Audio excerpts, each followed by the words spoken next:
to the channel with Love Sia. ഇന്ന് നമ്മുടെ Thailand സീരീസിന്റെ Day 2 ആണ് and we are going to explore the Coral Islands in Pattaya. Coral islands മൊത്തത്തിലൊരു അടിപൊളി experience തന്നെയായിരുന്നു. നമ്മുടെ ലൈഫിൽ കുറച്ച് അഡ്വഞ്ചറസ് ആക്ടിവിറ്റീസ് നമ്മൾ ചെയ്യണം എന്നൊക്കെ ആഗ്രഹിച്ചൊരു സംഭവം ഉണ്ടാവില്ലേ, അതിൽ കുറച്ചൊക്കെ ഞങ്ങൾ അന്നത്തെ ദിവസം ചെയ്തു കേട്ടോ. Paragliding, coral islands, under water walking, എന്താ രക്ഷയില്ലാത്ത സംഭവമായിരുന്നു. അഡ്വഞ്ചറസ് ആക്ടിവിറ്റീസ് ഒക്കെ ചെയ്യാൻ എല്ലാവർക്കും ഭയങ്കര എക്സൈറ്റ്മെൻ്റ് ആയിരുന്നു. പക്ഷെ അതോടൊപ്പം നമ്മൾ ഭയങ്കരമായിട്ട് പെട്ടെന്ന് ടയേർഡാവും ചെയ്യും. ബിക്കോസ് ആ വെയിലത്ത് ഇങ്ങനെ നടക്കുക എന്ന് പറയുമ്പോൾ അത് അത്ര എളുപ്പമായിരുന്നില്ല. പിന്നെ ബോട്ടിൽ നമുക്ക് കുറേ ദൂരം ഉൾക്കടലിലോട്ട് പോകാനുണ്ട്. അപ്പോൾ വോമിറ്റിംഗ് ടെൻഡൻസി ഉള്ളവർക്കൊക്കെ കുറച്ച് പണി കിട്ടിയ ഒരു ദിവസം കൂടി ആയിരുന്നു അന്ന്. ഞങ്ങൾ കുറച്ച് പേര് പാരഗ്ലൈഡിങ് റൈഡ് ചൂസ് ചെയ്തു, എന്നാൽ കുറച്ച് പേര് അണ്ടർ വാട്ടർ റൈഡാണ് ചൂസ് ചെയ്തത്. ആൻഡ് കോറൽ ഐലൻഡിൽ പാരഗ്ലൈഡിങ് സംതിങ് കോസ്റ്റ് 800 baht, മറ്റേത് 1200 baht ആണ്. കുറച്ച് എക്സ്പെൻസീവ് ആണെങ്കിലും ഇതൊക്കെ നമ്മുടെ ലൈഫിൽ വൺ ടൈം ചെയ്യുന്നൊരു സംഭവമാണ്. അപ്പോൾ ഒന്നും വിചാരിച്ചില്ല, അങ്ങോട്ട് നേരെ പോയി ചെയ്തു. സംഭവം അടിപൊളി എക്സ്പീരിയൻസ് തന്നെയായിരുന്നു. അണ്ടർ വാട്ടറിൽ പോയപ്പോൾ കുറേ ഡിഫറെൻറ്റ് വെറൈറ്റീസ് ഓഫ് ഫിഷസ് നമ്മുടെ ഇടയിൽക്കൂടെയും കൈൻ്റെ ഇടയിൽക്കൂടെയും കാലിൻ്റെ ഇടയിൽക്കൂടെയും ഇൻസ്ട്രക്ഷൻസ് തരാനായിട്ട് അതിൻ്റെ മെമ്പേഴ്സ് നമ്മുടെ കൂടെ തന്നെ ഉണ്ട്. ചെറിയ പീസ് ബ്രെഡുകളൊക്കെ തരുമ്പോൾ കുറേ മീനുകൾ നല്ല ക്യൂട്ടായിരുന്നു എല്ലാം കാണാനായിട്ട്. അതെല്ലാം നമ്മുടെ അടുത്തേക്ക് ഇങ്ങനെ വരും. പിന്നെ അതൊക്കെ കഴിഞ്ഞ് നമ്മൾ ബീച്ചിൽ കുറച്ച് ടൈം സ്പെൻഡ് ചെയ്തു. എല്ലാവരും ഭയങ്കര ഹാപ്പി ആയിരുന്നു. ഫ്രഷായി ഡ്രസ് ചേഞ്ചിങ്ങിനൊക്കെ നമ്മൾ അത്യാവശ്യം നല്ല ചാർജസ് തന്നെയാണ് കേട്ടോ. നമ്മൾ ടിപ്പിക്കൽ മലയാളി സഭ കാട്ടി ഇന്ത്യൻ മണിയിലേക്ക് കൺവേർട്ട് ചെയ്യുമ്പോൾ നല്ല ചാർജാണ് വരുന്നത്. ഒക്കെ കഴിച്ച് കഴിഞ്ഞാൽ we have move to our second destination and that is the big Buddha temple. അവിടെ നിന്ന് a very beautiful view of Pattaya city തന്നെ നമുക്ക് കാണാൻ പറ്റും കേട്ടോ. നമുക്ക് കുറേ മണി ഭാഗത്ത് വെച്ചിട്ട് ആരോസൊക്കെ കാണാം. അത് അവരുടെ ഓരോ പ്രയേഴ്സും വിശ്വാസങ്ങളൊക്കെയാണ്. അവിടെ നിന്ന് പ്രാർത്ഥിച്ചാൽ നടക്കേണ്ട കാര്യങ്ങളൊക്കെ നടന്നു കിട്ടുന്നൊക്കെയാണ് പറയുന്നത്.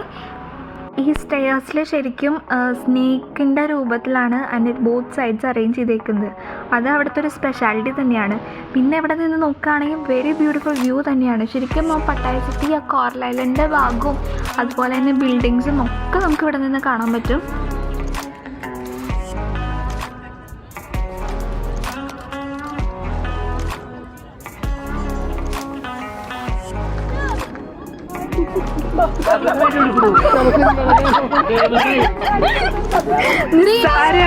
ഇതൊക്കെ എന്ത് വലിയ രമോൻ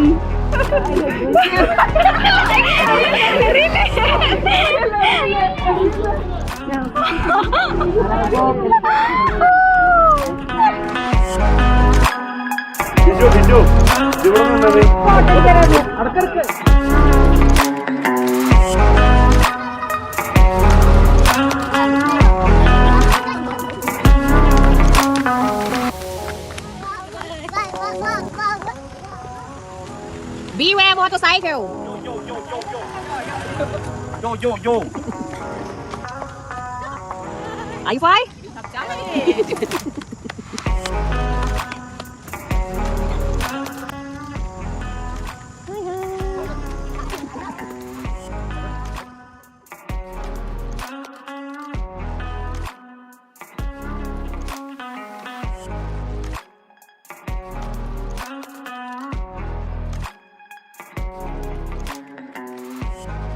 ആൻഡ് അറ്റ് നൈറ്റ് ഞങ്ങൾ പട്ടായയുടെ മെയിൻ അട്രാക്ഷനായ ദ വാക്കിംഗ് സ്ട്രീറ്റിലേക്ക് പോയി. നമ്മൾ കുറേ വീഡിയോസിൽ ഇതിലൊക്കെ വാക്കിംഗ് സ്ട്രീറ്റിനെ കുറിച്ച് കുറേയൊക്കെ കേട്ടെങ്കിലും പക്ഷെ അങ്ങനെയൊന്നുമല്ല. എക്സ്പെക്റ്റേഷൻസ് വേഴ്സസ് റിയാലിറ്റി തന്നെയായിരുന്നു. അങ്ങനത്തെ സംഭവങ്ങളൊന്നുമില്ലെന്ന് സംഭവം നല്ല സേഫ് പ്ലേസ് തന്നെയാണ്. പിന്നെ തിരക്കുള്ളൊരു സ്ട്രീറ്റ് ആയതുകൊണ്ട് തന്നെ നമ്മുടെ ബിലോങ്ങിങ്സ് നമ്മൾ സൂക്ഷിക്കണം, അല്ലെങ്കിൽ എപ്പോഴാണെങ്കിലും എന്തും അടിച്ചുകൊണ്ട് പോവാം. ബോത്ത് സൈഡ്സ് കുറേ കഫേസും പബ്സും ബാർസും ഡാൻസും മ്യൂസിക്കും ഒക്കെ ആയിട്ട് ഒരു അടിപൊളി സ്പോട്ട് തന്നെയാണ് ഈ വാക്കിംഗ് സ്ട്രീറ്റ് എന്ന് പറയുകയാണെങ്കിൽ. കുറേ എൻ്റർടൈൻമെൻറ്റ് പ്രോഗ്രാംസ് സ്ട്രീറ്റ്സിൽ ഇങ്ങനെ നടന്നുകൊണ്ടിരിക്കുന്നുണ്ട്. അപ്പോൾ അത് ടൂറിസ്റ്റുകൾക്ക് അത് കാണുമ്പോൾ നല്ലൊരു രസമായിട്ടുള്ളൊരു എക്സ്പീരിയൻസ് തന്നെയാണ്.